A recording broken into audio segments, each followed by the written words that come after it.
You talk about being a teacher, and we are in Sherman Oaks at the Young Actors Space. It's a beautiful studio here. I've seen a lot of actors in the hallway. Yeah. I know you've crossed paths with, I'm sure, so many young actors. They're new to LA. So in your first class with those actors, what are some of the things that you're going over with them? Is it about craft, or is it just about balance? It's really never about the craft, because sometimes I get actors that studied in college and they come to me with a degree, and I'm like, okay, well, I have to watch them. You know, I always say, they always ask me, do you have an audit? And I say, I have a working audit. I want to see you on stage. I want to throw you to the wolves.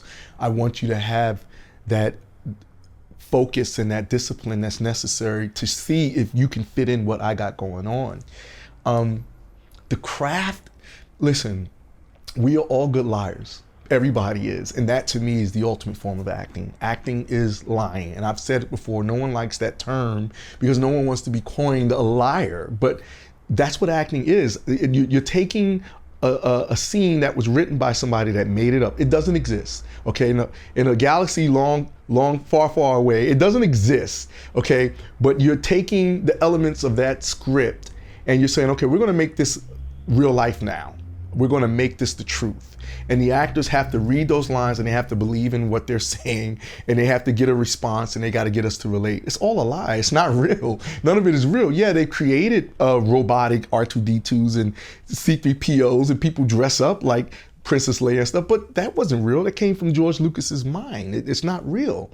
And so if I focused with an actor on technique or craft, they're never going to get to the essence of what acting is, which is knowing self, getting to know self, getting to be okay with self, getting to be okay with exposing self, revealing the layers, peeling the onion layers away, getting to understand how brave it takes a person to be able to cry or laugh or be sexual or to be uncomfortable in a comfortable environment, or comfortable in an uncomfortable environment. That has nothing to do with craft. That has everything to do with self. The duration of doing the work, yes, that makes anybody comfortable. Can anybody act? I mean, there's a debate on that. I believe that the best actors are the most brave. I believe that those who study to understand human behavior are the most brave. So for me, right off the bat, when I get to see someone on stage, I got a feel of who they are, and I know where to help them or to not even help them. Sometimes I say this class is not right for you, because it's not about the money. It's about bringing powerful A-list actors to the front. I always say, why A-list actors? Because working actors don't always work. A-list actors work when they want to work. Julia Roberts had kids, took time off, came back, do anything she wants. It's a big difference to me. So it's never about the craft. It's always, to me, about people getting to know who they are. And then once you get to know who you are, the next level is disciplining yourself to where you're amazing on set. And everybody likes you and everybody loves you, because it's all love. We're all getting to do something we love. Why would you want to be difficult? Why would you want to bring in, you know, all of your idiots or your little eccentric behavior? Nobody wants that. We want to make great films. We want to work. And so my work process, or my approach with actors, is getting them to know that they are brilliant and that they're great. And I always say my term is greatness recognizes greatness. I am great because you are great. So if you're great, I'm great. Love that. And I just thought of something in the moment, and that is, you talk about knowing oneself. Have you seen people that aren't classically trained or have very little formal education come in and just know themselves, and then also the opposite? Absolutely. I have several actors like that right now in my class. One in particular, she's just a phenom.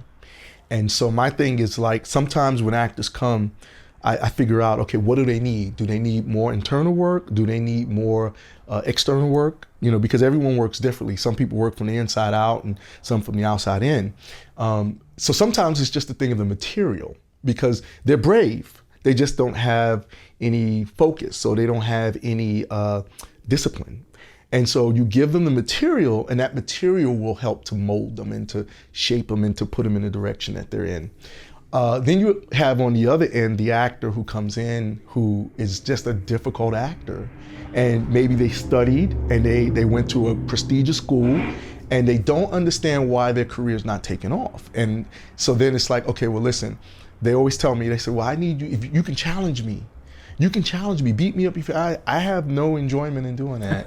You know, for me, I have a no pressure policy, because how else are you going to be ready to work on a feature film?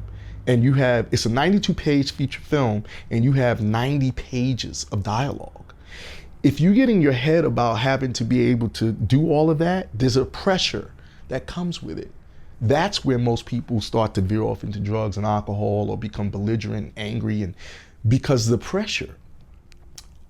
For me, it's the thing of understanding that the work is not about pressure, the work is love. And so guiding them into that scenario sometimes is tough, because they've already had this type of background where they've been structured. You know, they've been taught diligently, like, it's learn your lines. And, you know, there is a difference between film acting and stage acting and television acting. There are differences, but they're all acting. And so not one is better than the other. They're all important, in my opinion. But sometimes you'll get someone who will say, you know, I'm a great actor because I'm a theater actor, or I'm a great actor because I do TV. It's like, no, you're an actor. You know, you must respect all of the mediums the same. So I get a little bit of both, but I tend to like those who are empaths, because an empath actor are easier to mold because they're already in touch with their emotions. You just got to get past what stops them from being open and being raw. But once you're able to mold them, Marlon Brando, you know, Meryl Streep, Denzel Washington, they're empaths. They feel everything. You blow on them, they feel it. It's the best actor to me. Not taking anything from the disciplined actor, they're just a little more heady. And it takes a little bit more work to get them away from that. I got actors in my class like that too. And, you know, it's like, okay, how long is it going to take before you let go? You know, stop thinking, because they think, you know, I always say we talk about the roller coaster ride. Acting is like a roller coaster ride, right? You have the roller coaster rides, or the rides at you know, the different amusement parks where you may have something like the Superman ride where it just drops. But you're like, you're going 100 miles an hour, you just drop, you can't control yourself, right? And then you have some that twist and turn and go, and that's the real process of acting. We don't want to know what's going to happen. We just want to be surprised. It's got to be random, but at the same time, you got to be able to relate. So the heady actor is like, okay, I want you to relate. I'm going to do these things to make you relate. Can you imagine Valentine's Day, you plan out everything you're going to do with the other person? No. You know, it's like you want to surprise people. You want to say, hey, look at this, look at that, look at this. You do your best to figure out what they like, but at the same time, it's got to be spontaneous. How can you spot that empath? You know, they say we all have intuition, but some have higher levels, maybe? Well, I'm an empath. Okay, so, but I always say that we all block who we really are. There are three sides to who we are: who we think we are, who others think we are, and who we really are. Those three masks that we wear. The empath, depending on what their background is, some people, you know, have been through a lot of things in life and they encase themselves. For me, in acting, once a person gets on stage, they can't hide. I've yet to find one person that could hide from that moment, because something happens in an uncomfortable environment. If you can make someone comfortable in an uncomfortable environment, they tend to show who they are. They tend to be more who they are. And those signs appear and you see them, they're more prevalent and they're easier to spot. And so for empaths, usually it's a thing of feeling. They either feel from the outside in or the inside out. Something emotionally will strike them. And we have an exercise where when I get all the actors on stage and I make them close their eyes and I say, okay, and I want them to see things. And I say, see this or see that, or see this. The empath will always fall apart.